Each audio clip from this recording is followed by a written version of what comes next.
What's Good podcast. Are you ready? Your number one source to all the keys in the industry.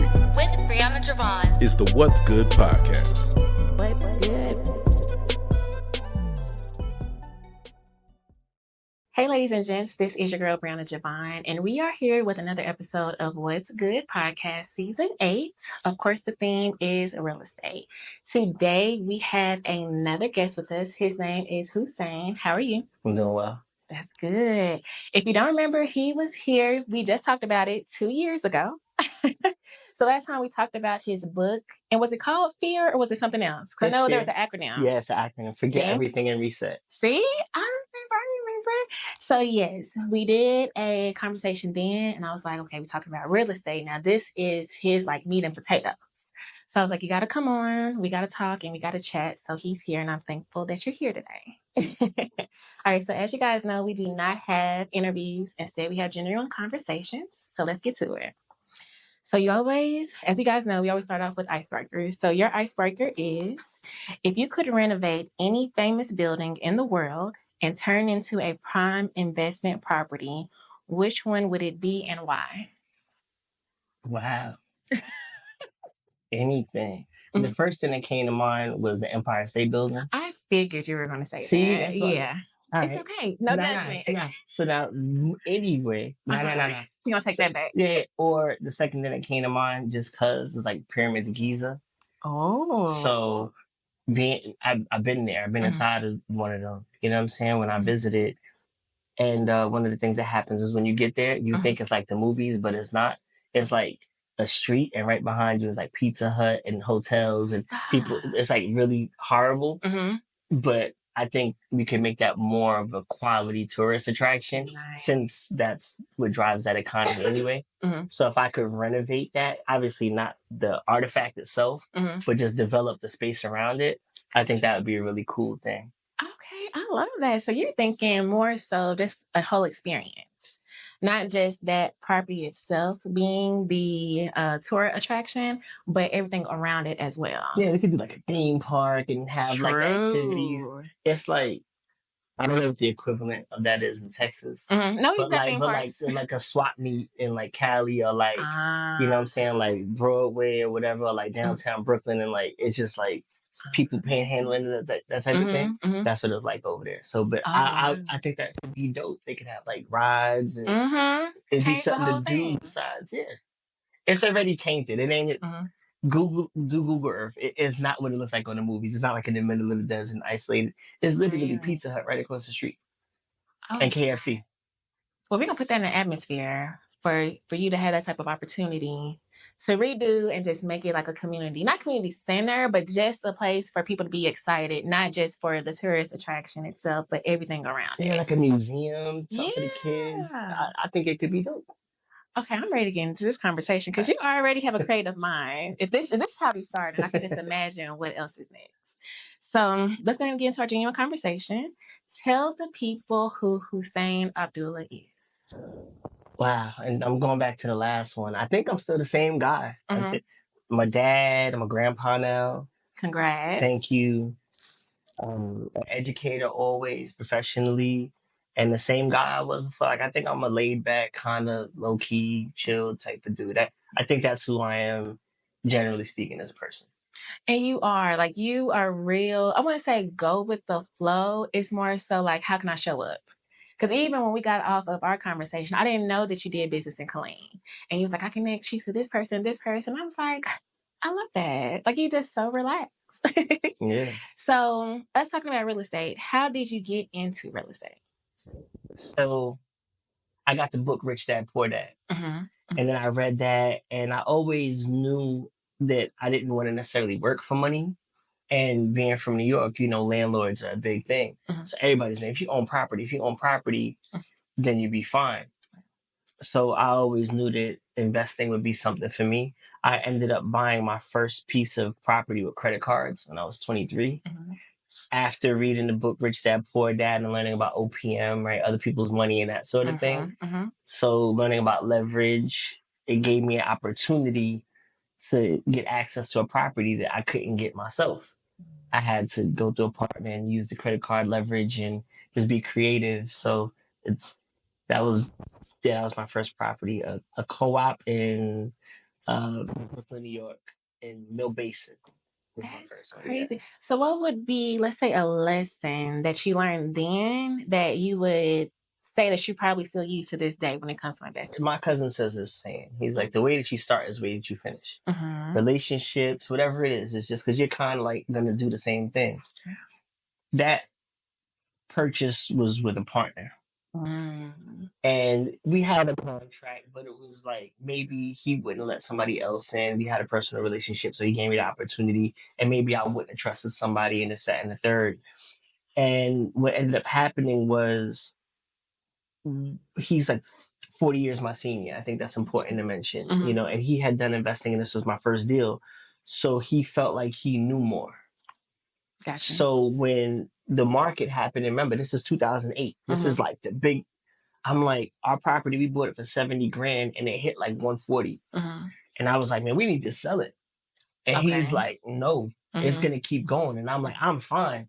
Like, buy me out. Let's do something. Right. And he didn't. And then... You feel like he was making the decision for you at that time? Yeah. And we were 50-50, but it wasn't, it felt like he was schooling me, but we were 50-50 and he didn't want to sell. So like, I really, when you're 50-50, there's not much you could do. Right. It's like, and then, one person obviously is not going to get their way. And then what happened? Boom, it tanked because the market crashed. Yeah. And I ended up buying him out at like, I think 90 grand or something like that. But I felt like we lost 40,000. It could have been way more. Because he knew better. So that was something that I learned from that. But in bringing it kind of to what we're talking about now is who you choose to work with, why you choose to work with them. And so many times people work with friends, families, colleagues, whoever, and they don't truly vet the person. Maybe we'll get into this a little bit later on or not, but I could tell you right now, I'm personally dealing with people, a couple people that might actually end up getting sued. Oh, it's that far. They're not bad people. I just think that real estate investing can be a really volatile, really dangerous thing. And it's very easy to get in over your head quickly. And hopefully not. But I mean, my lawyers are already stacked up. Like I've been in the game almost 20 years. This would be 19 years in August, I believe. So we're in August, like a couple days, it'd be like 19 years. So yeah, you got to be careful with who you choose to work with. And just because somebody is like an amazing person and they're trustworthy and they're nice and they mean well, doesn't mean that they're going to have the same temperament as you when it comes to investing. Yeah. And it doesn't mean that they're going to have the same business ethics as you. And in a partnership that could really drive a wedge and then you could end up losing all your money. That's terrible. Okay, so when we talk about investing, right, a lot of people push it that you should work with other people. You should talk and just get out there and network when it comes to investing. And so I guess for me, I am like alone, so I try to do everything myself. Let's talk about the benefits of actually finding that person once you actually vet them.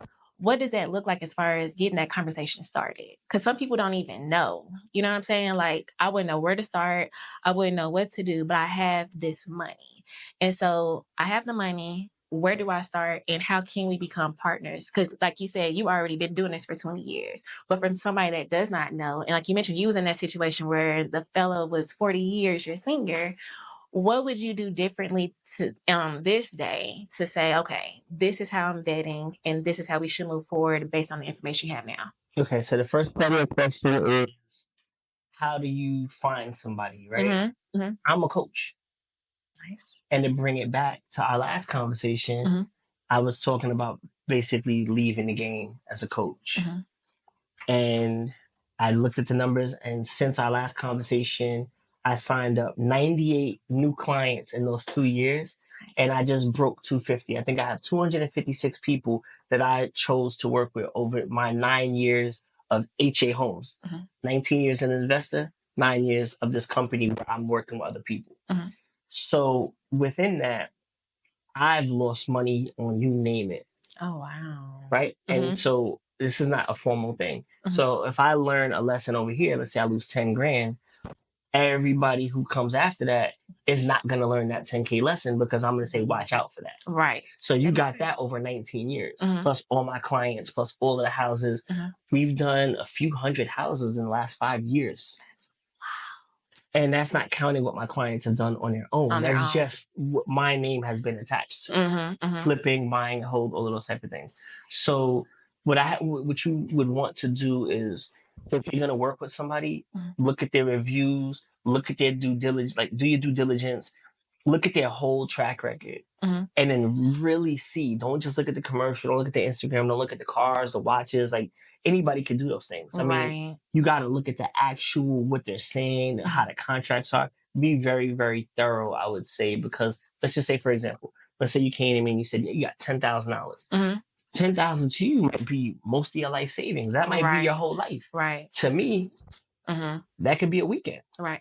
That could be a Not day. a weekend. Right. It's a date for me. You know what I'm saying? So like, and then if we ended up in court, you can't beat me because you don't have any money. I beat you just in court. Even if I'm wrong, I could still beat you. So you got to be very careful with who you're investing in and why. Kind of like that DJ Envy, Caesar. Yeah. You know what I'm saying? Like, people trusting them because they knew Envy, and then this dude ended up, Caesar ended up allegedly stealing people's money. That's wild. So you gotta be careful and don't go into a business relationship because of a personal relationship. Don't.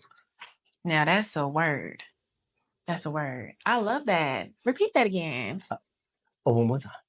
In this camera. Right? Yeah, no, you should definitely not enter into a business relationship based on a personal relationship. You should work with somebody, hire somebody, surround yourself with somebody in terms of business and investing because of what they produce, not who they are. That's good. Okay. So I'm very interested in the situation of you building this community, right? Of several different people coming to invest and you being that coach to help them get to the next level, right? So in this process, when, yes, we're going to do this, we're going to make it happen, are you the one that usually puts a lot of the money up, or is 50-50? Or let's say, are you the one that's finding these properties and you're bringing it to them to say, hey, this is what we're looking at? What does that process there look like? Well, for me, I can invest on my own. So anything that happens through HA Homes is going to be at minimum a joint venture because I'm bringing the deals, I'm bringing the contractors, I'm bringing the discounts.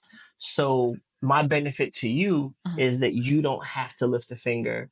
You don't have to worry about how things are getting done. You get the progress videos, you get the updates. You can walk the houses and stuff. But most of my clients are not in Central Texas. Most of them are abroad.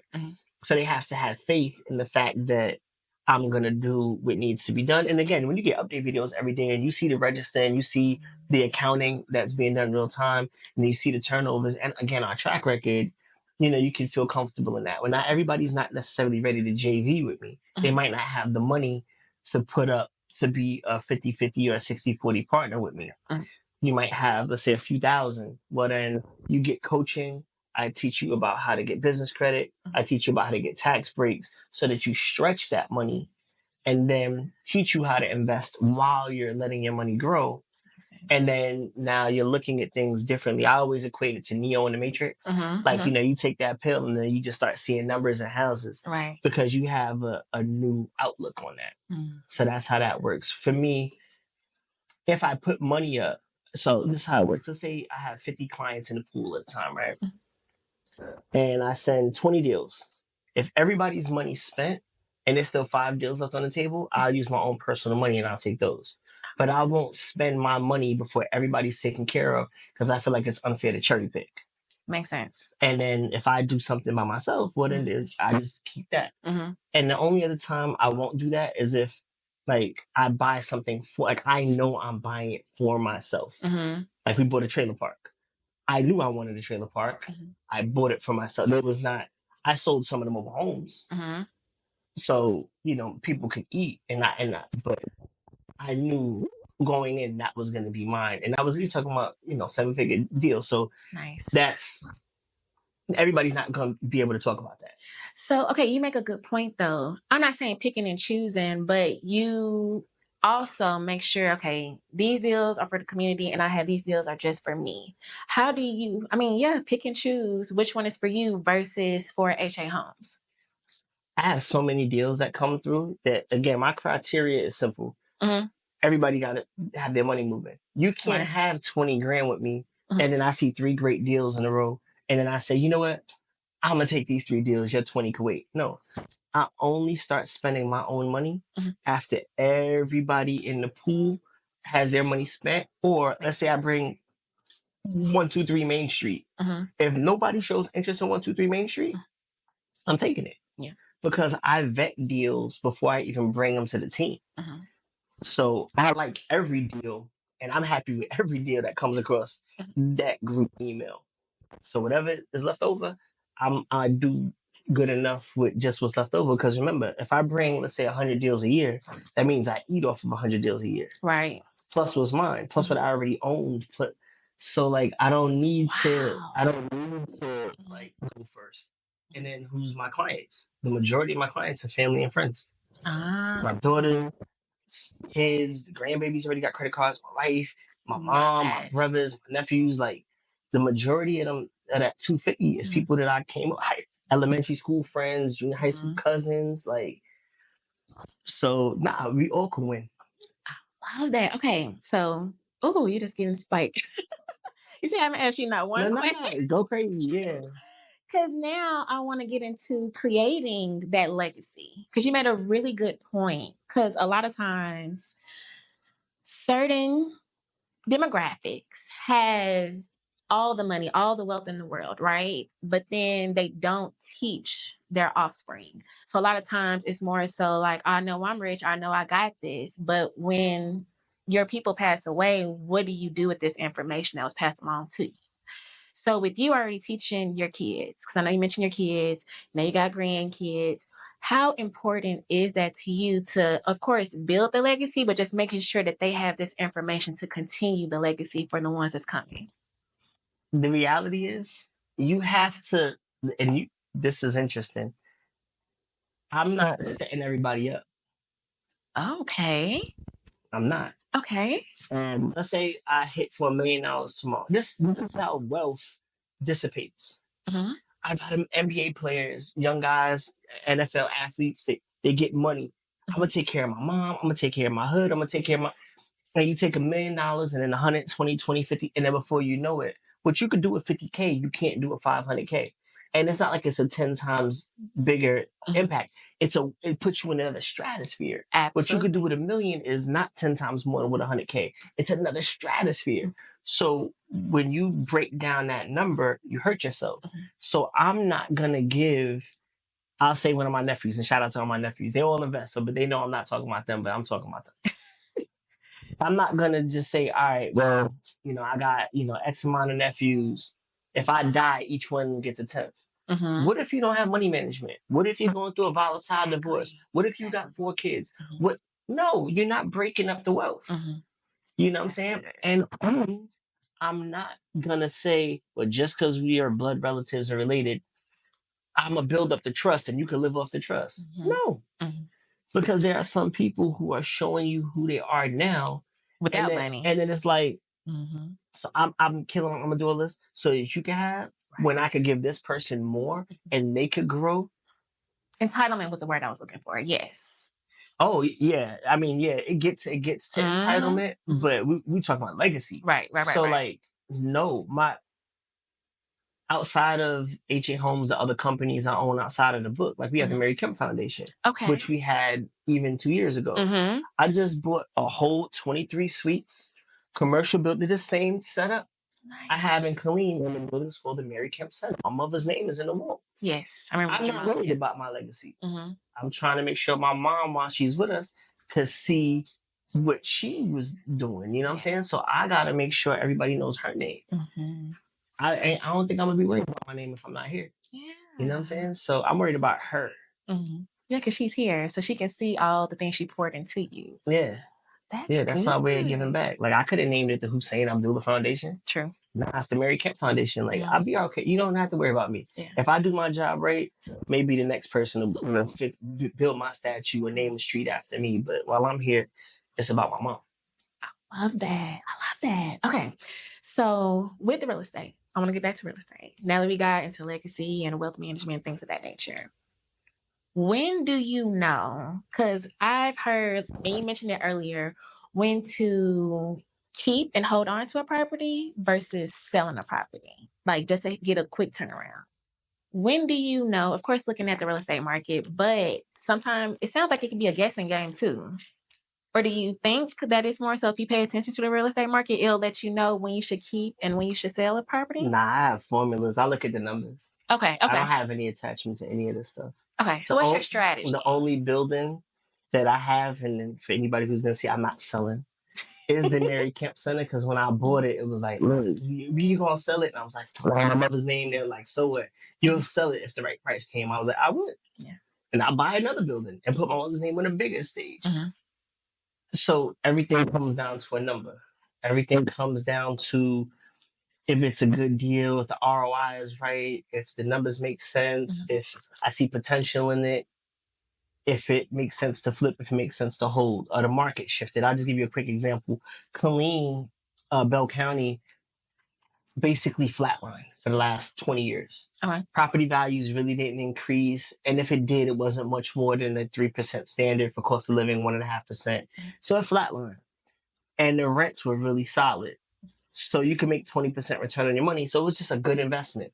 But that's cash on cash. It wasn't like a wealth builder because you weren't going to build equity. Long story short, the last few years, these things spiked. And now the property taxes last year caught up with that.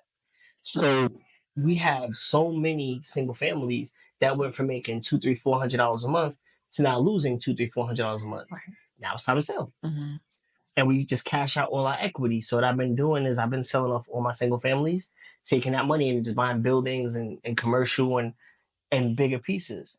And so the plan 2 years ago was to keep them, obviously, and now the plan is to sell. So I don't really get too involved in it. I look at the number as it is now, and I try to stay a little bit ahead of the curve. Got you. And we're going to keep a few of them because some of them are sentimental, but that's not me. That's my wife. That's not me. I have nothing to do with that. That's not me. She wants them. She owns it. She could afford to keep them and lose money every month because of what those properties mean to her. That's fine. I have no problem selling anything. So I have no sentimental attachment to bricks and mortar. So, okay. You and your wife investing, has there ever been a time where you were like, we should do this? And she was like, I don't know. And you had to talk her into it, or opposite? That's why she has her own company and I have mine. That's why she has her own. Yeah. And that's to make sure boundaries. So there's nothing that's crossing over. Everybody can agree to do what they want to do. Yeah, she could say, I'm selling this tomorrow. It's yours, sell it. I love that. Yeah, I have mine, sell it. You know what I'm saying? Like, because we would argue. Right. Because we agree most times on most things in real estate, right? Because I'm the one who showed her the real estate game. Because I was going to ask you, was she already into real estate, but you brought her in? Yeah, like, you know, she learned a lot of that stuff through me. I was able to retire her. You know what I'm saying? So she has a nice portfolio. But most of these things came from me and what I was doing. And then she learned again and took off and does all of these amazing things, has, you know, her own few companies. But she got to run her own stuff and I got to run my own stuff. Because at the end of the day, and this is just me, like, as Hussain, I've always been like this. I don't like to ask permission for things. I don't like to have boundaries. I don't like to have restrictions on me. Like in everything in my life, I do what I want as much as I can. So I'm not going to confine myself to a partnership if I don't need to. And I only have 3 businesses with partners, and they're 2 are 50-50 and 1 I'm a minority because I'm, you know, coaching. I just on there to make sure the paperwork goes right. But outside of that, like, it's very far and few between. Probably like my daughter just turned 18. I think maybe we'll do her LLC and I'll be on there. So she gets the loans and everything, and then I'll pull myself out and then if she has everything the right way. But outside of that, I don't plan on being on a partnership with anybody. Nice. And I think there's nothing wrong with that. Because I think with conversations of businesses and investing, period, I've always seen, oh, you got to link up with this person, or you got to link up with this person. I think it's beneficial to get that started. But once you get to a certain place, like you've been doing this for 20 years, it's like, okay, I helped you get to where you are. Then let's go ahead and move forward. You got everything you need. I'm always here to assist you, but I'm going to let you handle it. Yeah. I see absolutely nothing wrong. This is some free game. This is free game. This is... Y'all better get your pens and papers out. This is free game. This is... So let's talk ownership, right? Let's talk simple structure, LLC partnership. You and I are partners, right? We're not married. We're just partners. Right. Because married in Texas, it would make the rules a little different. But it's just you and I, we're friends. We're going to go on an LLC together. If we're 50-50 and we go buy this property, they're going to run both of our credit. Right. Because we're both majority owners. But if I'm 81-19, you're a minority owner, they don't run your credit, they only run my credit. So what does that mean? Let's say you have bad credit for whatever reason, a divorce, you just bought a house, you just bought a car, or you maxed out a bunch of credit cards so you can have money to invest. Right? So there's a benefit to having a disparity in ownership for paperwork. That's why you got to let your ego go. Some people don't want to do that. Now, let's go to the next level. We're 81-19 or 90-10 to make the math simple. 90-10, right? For the benefit of you not having to have your credit run. But remember, still come through the same set of books. Makes sense. So the credit, your transactions still get vetted to a degree because of how the business performs. Now, I say, look, Brianna, no disrespect. Open your own sole proprietor. I'm going to open my own sole member LLC. We're talking about LLCs. Now, I can get a credit card. You can get a credit card. I can take a loan. You can take a loan. I can lend you money. You can lend me money. And I could get the mortgage and then I could sell it to you because I ain't going to give you all the gain. So there's a benefit to the separation. You know how many houses my wife purchased from me? That's legit. Like, especially before we were married. Because it's not buying directly from you, it's buying from the company. And she's not. Her company is. Right. Yes, company to company. Like you mentioned, a solo member LLC. That's what you called it? Okay. Single member LLC. So like, her company, my company. I have multiple companies. I could make moves because I have multiple. I teach all of this. Okay. From the finance standpoint, that's pretty legit. So, okay. I'm probably digging too much into your knowledge. Go crazy. If I don't want to answer it, I'm like, you got to pay for that. And I'll say that. Right on. Because we don't, I'm not uncomfortable saying Yeah, you can do a little sprinkle, but we're not going to give the whole thing. Okay. So, when it comes to real estate investment, and I'm just going to make a general statement, question-wise. What is one thing you would say if somebody was to come and be like, okay, I'm thinking about investing, what is one thing they have to create this partnership outside of money? When it comes to paperwork that they have to have set up, their credit has to be a certain amount. When it comes, like, if you're going to do business with somebody and you want them to come correct, what is something that they have to have in order outside of they got the money? Because I think a lot of times people have the money, but they just don't have the business standpoint of what to do with it, or just the finance not acknowledgement, but finance knowledge of, no, you need to have this, and that. So, what is one thing you would say that they need to have? I would say morals. Oh, okay. I wasn't expecting morals. Okay, tell us a little bit why morals. Because you can have all the money in the world, credit, and all of these things, but if you don't have good integrity, then I don't want to work with you. I'm not a shark. I'm not going to cut somebody's throat to make $1. My whole business model is set up on, I'm going to make less money so everybody around me can make more money. And then that way we all win. So if you're going to partner with somebody, you got to be, like Chris Rock said, 2 crackheads can stay together a long time. You know what I'm saying? Like, you got to be in sync. And that's if you're going to do partnership. But in terms of even business, like, there are some people who make a certain amount of money. I don't like the way that they conduct themselves in business. I don't do business with them. And that's what it is. So yeah, you gotta have a good moral code if you're going to do business and you plan on staying in business a long time. Because you cut people enough times, you'll end up making yourself an island and cutting yourself out. True. And I think at that point, that's when the greed comes in. Would you say that? It could be greed. Sometimes it's more than greed because it's not even about money. Sometimes it's about ego and pride. I can see It's that. just, I can see that. I want to do this deal to prove that I can, or I'm going to do it because you can't, or I don't want you to have it. And then it's just like, well, I don't like this person, so I'm going to cut them out of business. Like, sometimes it's competition. It's not even, people have different reasons for being what I call a shark. You know what I'm saying? And it's just like, I don't think everybody has to have a time when you're going to turn it on where like you're not going to let somebody like push you. Right.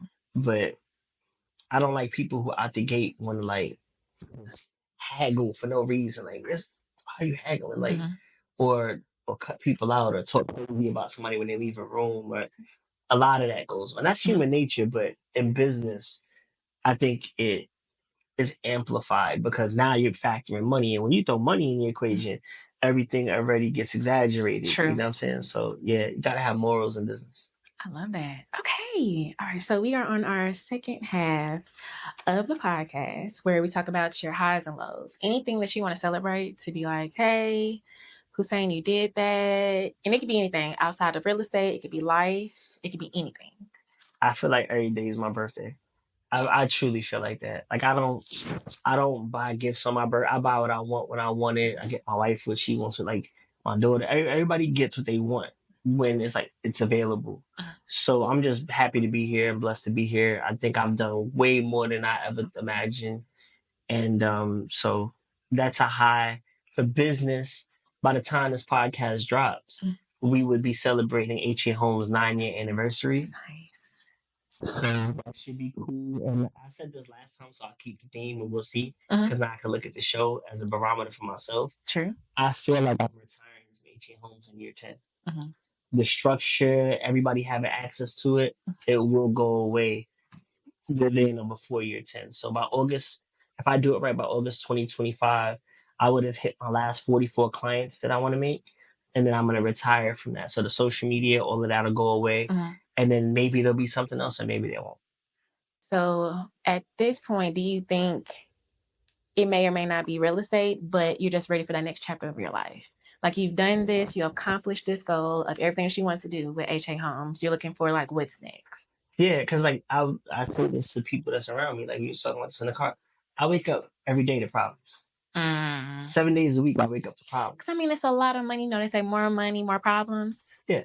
And it's not like it bothers me or whatever. But just like imagine, like even like the car ride here, I have 5 or 6 situations where we're supposed to close on 2 deals Friday. I got a text from one person, oh, I may not be able to close on this one. But somebody backed out. Yeah. Somebody else who owes me money is supposed to have my money by this day. And now so like your problem is not my problems, but now they are my problems. And now this person's problems are, so, and then, or something breaks on a job where it don't, or, you know, this bank is going this way. So literally 7 days a week, when I open my eyes, if I check my phone, there's going to be good too. Right. But there's definitely going to be some bad. And at my stage of the game, year 19, next year, be year 20 officially, like I don't need that money for that level of headache, that level of stress. Yeah. And then I've given people 10 years to try to get down. If you're not getting down within 10 years, then you got to call somebody else. Right. Because like I said, like my days are spent. Some days I sit there for 10, 12 hours. I have nothing to do. Like legit, I'd be looking at the sky. Like what? I have nothing to do. Right. You know what I'm saying? So more time with family, my mom, you know, nobody's guaranteed anytime, but spend more QT with my mom. I got grandbabies. Spend more time with them. I got to focus more on myself, you know, more gym time, more time with my wife, travel more because we put so much into this business to do what we wanted to do. Right. Now it's time to chill. I'll probably stick with education. I'm not saying like I'll never talk about real estate again, but coaching is 99% going to go away. I'll probably do seminars, maybe the second book. We got 4 or 5 books that might, it's so much. I love that for you. I love the fact that you have options. Because a lot of times people put things into plan A and don't recognize that there is a life after this. So it's good that you're already thinking about it. You're already like, this is my cutoff. whatever happens after this is going to happen because at the end of the day, this is my cutoff. So I think, congratulations. I think that's really good. I appreciate that. It's funny. I was talking to my brother this morning, and it was like 2 a.m, and he's talking about, man, it's your second retirement. And I was like, yeah, but it's on purpose. So there's Kevin Johnson. He was Phoenix Suns player with Charles Barkley. He was nice, all-star. He was like, I'm playing in the league for 10 years. When I'm done, I'm done. I don't care where I'm at. And he ended up becoming like the governor of Arizona. I love that. Because he knew what it was. So this is year 10 for me. I'm stopping on a round number. I own a hotel. I own a mobile home park. I own commercial buildings. I own large rental properties. I own land. I do flips. I have other businesses. We trying to get that restaurant off. Like, what else do I need to do financially? So it's not about money. It's about me doing the things I want. I'm only interested in the restaurant because I like food and I just want to give it a shot. Right. I don't even need it to make money. I just want to try it. So for me, I'm very goal oriented and I don't feel like there's anything else I want to do in real estate that I haven't already done. I love that. Okay, so we already talked about the highs. Let's talk about not even a low, but on the other side of the spectrum of anything that questions your path. Anything that's like, ooh, should I do this? Should I not do this? And you end up overcoming those negative thoughts. You were able to get on the other side of that and still be able to do what you do today. Because I feel like, a lot of times obstacles come. And then the way that you defeat those obstacles really shows like your character and it builds your character. So talk about a time. That's every day of my life. Like I said, every day I wake up to a problem. You know how many people I know folded?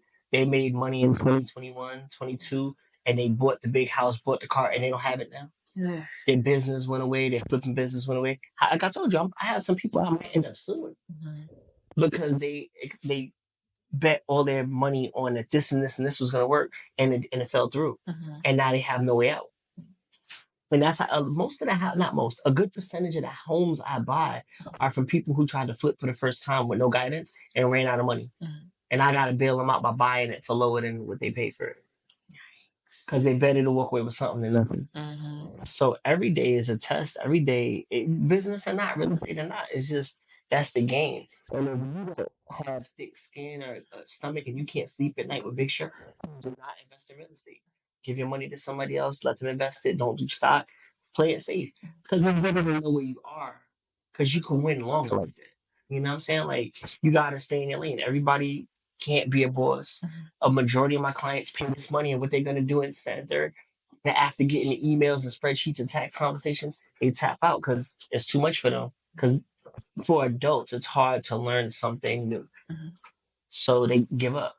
And that's why there's always going to be an elite, and that's why the masses are always going to look a certain way, because people don't want to build anything. Generally speaking, it's hard to build something. It's easy to jump in when it's said and done. So every day we don't have problems. I always say people will kill for my problems. Some of the things I complain about, oh man, this tenant, that building. People like, man, I wish I live with my mom. You know what I'm saying? Like, I feel that. So I don't complain. I understand the position that we're in. And again, the problems I have, this contractor to finish your job on time. Like, I'm trying to enjoy my vacation, right? And I'm getting calls about. No, I feel that. It's not. It's like at this point, we got to handle it how it comes. I love that for you because you've done this for so long. You're like, okay, we can't change it, we can't control it. Let's just make it. I don't sleep. Yeah, you can't. You make yourself sick. That's good. Yeah, that's good. You gotta let it be. I love that. Okay. So, I mean, you've already gave a lot of free. Not maybe some free game. I got a lot to share. Okay, so we're gonna do this segment. It's called One Free Advice. I feel like a lot of times we pay thousands and thousands of dollars to go to seminars, coaching. I know you're a coach, but I feel like a lot of times we do these things and we don't get the benefits. Either we don't take it and react to it, or we're not talking on the same level. Like, again, you mentioned somebody that was your 40 senior, and me talking to somebody, I may not be on that same level, especially if I'm day one into this. And you've been doing this your entire time. What you're telling me is going to be gibberish because I don't know. So for a beginner, a novice, anybody that's watching right now, what is one free advice you can give them to where they can receive it and act on it today, tomorrow, or within the next few months? I think it goes back to something we talked about earlier, vetting who you're going to give your money to. And this is twofold. I'll give you 2 gems for free today. We appreciate it. So, like, you can't be cheap with yourself. I'm not paying somebody. I could go to YouTube University. But I get that so often. But what am I paying for exactly? And when the conversation starts to go that way, I already am on my exit. So, what $2,000? I'm like, first off, $2,000 to me means nothing. If we were just joking about something I'm getting ready to spend $10,000 on that I probably would never even use just because I want it. Like, it doesn't mean anything to me. I know it means a lot to you. Right. So you can't look at the world that way. Just like college. I mean, if you look at anything, you could say that there's no value in it if you kind of break it down that way. So when you don't see the value in what somebody's offering, it's not going to be a good fit. So for those of y'all out there that's looking for some free advice, the best thing is you got to vet the people you're talking about. So if somebody's like, hey, I do this program or I have this, that, and the third, and they're not where you want to be, why would you pay them? You know what I'm saying? Like, oh, I could grow your Instagram to 10,000 followers. You have 800 followers. You haven't done that for yourself. Yeah. What are we talking? But people, they don't use, I don't want to say common sense. They don't use logic. You know what I'm saying? That's what I'm saying, how people get caught up so much. Oh, my cousin Charles does this, and he's a contractor. Your cousin Charles is check to check. If he was that good of a contractor, he wouldn't be on the couch. True. He wouldn't be trying to get you for $2,000 or $3,000 to invest. He'd have his own investments because he's been doing it 20 years. Right. So I think we really got to look at people and like take off like the rose-colored glasses. Oh, that's good. You know what I mean? And just like really look at the person for who they are. I think if people looked at the person's track record instead of the relationship, I think you'd be in a lot less bad situation. And I got, this is another free gem. One of my clients told me this. Shout out to Renata. She said, the difference between an emergency and an inconvenience is having money in the bank. I think a lot of people's problems would be different if they have money in the bank. The problem is they just don't know how to get it there. And I'm one of the people that could show you how to get it there and show you how to grow it. And that's because anybody can make money. Like everybody makes money. You make $50,000 a year for 20 years, you made $1 million. Right. Still check. It's not about making money. It's about keeping money and growing money and having it work for you. So you just got to vet people. I love that. I mean, that's a whole different conversation, but people don't realize like the salaries and things of that nature, you ultimately get to a certain amount. But the thing is that it comes and goes and comes and goes versus retaining it and investing and making it into something bigger. So I love that. And like you mentioned, and we're about to get into this now. Go ahead and plug it in. Because like you mentioned, you can help people learn and teach them how to invest. So tell the people website information, LinkedIn, Instagram, all those social things. Everything that you need to find out about me is HAHOMES Instagram, TikTok, but the TikTok is more like food. It's like when I travel to different places and it's all like pizza and stuff, but YouTube, definitely subscribe. There's so much, hundreds of hours of free game on a YouTube channel. Facebook, everything is HA Homes US. It's the easiest way to find me. And if you do reach out, we do get back to you. Like, I'm not too cool for school. I will respond. So, yeah. He gave it to you. So make sure, because he said he's willing to help and assist and support. Yeah, as long as you got the right mindset. Because, like, you can't call me. Can I just add one more thing? For sure. You can't call me and have unrealistic expectations. Right. Like, look, because this is how some of my calls go sometimes. I've been saving. I got $3,800.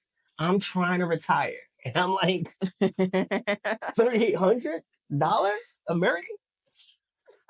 Right. Because I know you flip and I see the money. And then, so I need like 50 or 100,000. So like, what are we doing? And I'm like, nothing for 3,800. Oh. It's 2,000 just to talk. Yeah. And then it's 300 to start your paperwork, right? To get an LLC in Texas is $300. New York is $750. Like depending on where you are, right? So you already damn near $2,500, and you haven't done a thing yet. Right. 3,000, 5,000, 10,000 in real estate ain't much. Yeah. It just isn't. It to a regular person, 20 G's, I get it is a lot. but that's a deposit on a property. That's closing costs. I just did a survey that cost $9,000. Like a ground study costs $5,000 when you buying land. Like these are fees, $20,000. So that's what I'm saying. Like when people talk and it's like, man, I got five, like worried about your little $5,000. And I don't mean to say it disrespectfully in general. What I'm saying is I mean it to the person who starts with that negative attitude. Like it kind of they grow out of you. Like, man, I could go on YouTube. Then bro, if you could go on, why haven't you? Right. Why haven't you? And that I think that is where you got to meet people. Again, when I vet people who call me, there are people who have large sums of money, but I hear how they talk and I'm like, nah. So what we're going to do, the eviction rules, right? Because I'm not fixing the thing. I'm like, well, you're going to be a slumlord? No, I'm not. No, you can't work with me neither. Right. Like, money can't be the root. It can't, because that only takes you so far. Yeah, you have dropped a lot of gems today. I appreciate Thank you. Yeah. All right, so we're about to wrap up, and we always wrap it up with a motivational moment. This can be a quote. This can be a Bible verse. This can be anything that sparked my eye. So today, yours is a quote, and I feel like it definitely goes with the conversation. Investing in real estate is not only about making money, but about creating value and improving communities. And this is an anonymous person. So based on our conversation, and your feedback doesn't have to be part of the conversation, but just for me, because again, this is new for real estate. I'm learning a lot. And one day I hope that I can invest in real estate. But as we're talking about it, I really appreciate you doing what you do for the community. Because as you mentioned, a lot of your clients are family and friends. And I think that's the biggest thing for me is because the knowledge that you have, you're putting on your people. And I think a lot of times when we get information, we gatekeep, but instead you have an open gate for people who have the criteria to do what they need to do, have the morals to do what they have to do, but then also want to learn. And based on our conversation, what I'm receiving is as long as you just have that foundation, I can take you wherever I need to take you. But you have to have those certain things, and then we can make this grow. And I can appreciate that because it only takes one person in the village. It really does. And once everybody hops on to that mindset, then the village can thrive. And I think for you, you are the pillar of your community. And I want to say, like, congratulations because, like, you're doing what you're doing to make sure, even though you say you're not worried about the legacy portion of it, I think you're still doing it. And I think people are watching you and they're seeing how you move. And I think you're encouraging. And I think you're really planting those seeds. They may not show it, but I think people are watching, and I think that they're happy to have you in their life because at the same time, a lot of people don't have this. Right. They don't have the opportunity to invest. They don't even know what investing means. They don't even know what finance literature means. And so I think it's amazing what you're doing. Not just being out here for the money. Because like you're saying, I mean, money is money, right? At the end of the day, that's going to come and go. But you're more so worried about making sure your people get what they need and able for them to grow. So I just want to say congratulations. Oh, no, thank you. I appreciate it. Thank you for having me. Thank you for sharing. And yeah, thank you for the opportunity, second go around. Absolutely. Maybe we'll run it back, you know. Indeed. I mean, you're always going to be welcome. Oh, no, thank you. And I know, look, my Bob, I do this to everybody. So I'm going to put you on 2 years ago, we're going to do something. True. Look, it's 2 years later. So are you saying we have to promise every 2 years? No, I'm saying within 2 weeks, True. You should be doing something to put one foot forward to get to where you want to go. True. You know, and I don't know what happened over, like, anything could have happened. But what I'm saying is, but we're here now. So now what? We're going to wait another, like, the market's going to change. Money's going to change. Look what $100 gets you now versus what it got you before. True. You think real estate's going to slow down? So, like, it's going to be harder for you to get into real estate every day that you don't get into it. And this is for everybody, but this is for you as I'm well. receiving it, yeah. Because people like myself, and I'm a small fry, I'm a nobody. Think of like BlackRock. You know what I'm saying? Like, in Texas, and I posted this if I misquoted, but like Google it, you'll see. I want to say in Texas in 2022, 40% of the homes that were purchased by corporations. You can't compete with that. Right. And the way that property taxes and insurance have raised escrows and purchases, even investing in single families or duplexes are not moneymakers anymore. Because these people like myself have bought them and raised the property value so much that you can't compete. You can't even get a single family to live in, let alone to invest in. So I'm going to do it next year. I'm going to do this first. I'm going to get my property. Not in real estate. Yeah. So yeah, you have to find a way to say yes instead of finding a way to say no. Because once you get in the door, everything else becomes easy. You know what I'm saying? So that's how I move with everything I do. Like, I hurt myself to get in the deal. I've done it because I see the benefit. Like, you're okay with the pressure. That's what it sounds like. Yeah, I do this every year. Once a year, I ruin my credit. I have generally 800 credit score. Like, look at my story. I just got back to a 650. I bought a mobile home park with credit cards. Yeah, you said that. You like, say that. Yeah. So it's just I'm the same guy. It's 40K investment in 2024. I think I bought 19 years. 2024 to almost $1 million on credit cards. Like, legit. Like, I showed people me getting them, swiping them, all of them coming and bought it. And now it's a year later. So now them zero interest is about to start. So I'm wheeling and dealing. So, but I showed everybody. I showed everybody that. That's and then real. In that same year, how many other $1 million purchases we had where I was supposed to take money and pay back the cards, but I didn't because I seen another deal that was too good. And then went and bought that. And then, like, I took this whole year off. No cars, no jewelry, no vacations, no shows. Yeah. I took a whole year. So if I could do that, you can't. Yeah, that hit me a different way right there. Come on, if you spend money on takeout, you're not serious. Yeah. If you got money to go, you're not serious. You're not serious. Until you get in the door, everything else has to stop. It's the only way to really win. Sacrifice. Absolutely. That's what I was thinking in my head. That was the word. Sacrifice. I sacrificed a lot this year. But we're already spending money for next year. That's what we're talking about in the car. Like, I'm already ordering stuff because I know what it's going to be. Not that I should, but you're just getting prepared. I can't wait. I guess it's hard. Yeah. I'm a human. Yeah. I'm not saying it's easy. Right. I'm not saying I don't have arguments. I'm not saying, like, right. You know what I'm saying? Like, but there's always going to be a new car. There's always going to be the next performance. Right. Always going to be the next restaurant. There's always going to be the next. I mean, anything that's worth value too, you're going to have for long term. True. So if I don't get this chain that I want this year, if it's not cool next year, I shouldn't buy it at all because it's trendy. True. You know what I'm saying? Like, I can't get this. No, I like my stuff for the long term. So I don't mind putting it off 18 months, 12 months, 24 months, knowing that I don't have to work for somebody. Nobody can tell me what to do. Indeed. Yeah. Come on. So all I'm doing is setting myself up so I can walk away from everything for year 10, then have to do it another 5 years.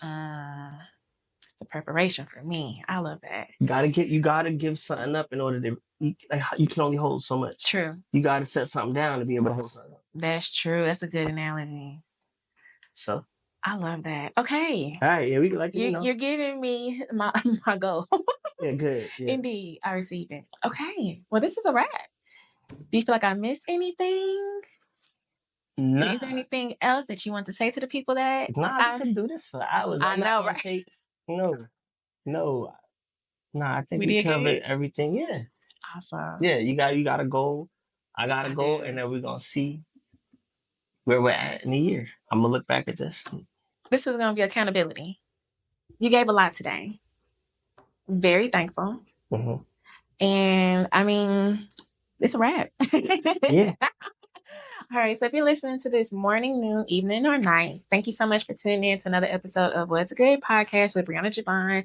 And thank you again, Hussain, for being here. Thank you for having me. See you soon. See you soon. Thanks for joining us for another episode of What's Good Podcast with your girl, Brianna. If you found today's discussion inspiring, don't forget to hit the subscribe button on your preferred podcast platform. Explore additional resources on our website at whatsgood-productions.com and find our social media links listed in the show notes. Stay tuned for more captivating stories ahead. Until next time, stay blessed and keep uplifting your community.